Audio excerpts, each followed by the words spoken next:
Skuad badminton remaja negara menamatkan kempen dengan bergaya selepas meraih 3 daripada 5 gelaran pada kejohanan badminton cabaran antarabangsa remaja Malaysia 2026 di Stadium Titi Wangsa.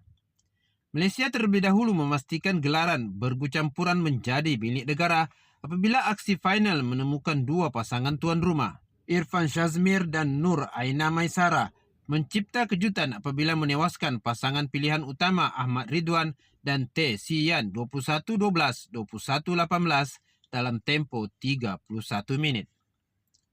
Dominasi tuan rumah diteruskan dalam acara bergu lelaki menerusi satu lagi aksi final sesama sendiri apabila Ahmad Ridwan dan Ishraf Hafizin menewaskan Damian Ling dan Irfan 21-18, 21-10 dalam masa 39 minit.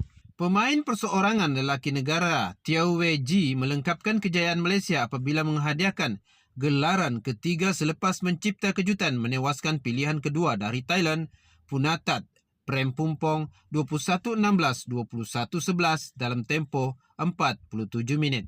Hasrat Malaysia untuk muncul juara dalam bergu wanita tidak kesampaian apabila gandingan Rachel Tan dan Sing Yin Te tewas kepada gandingan Thailand Tacharat Mandakul dan Piaploy Suti Warayanun 15-21, 12-21 dalam pertarungan selama 47 minit.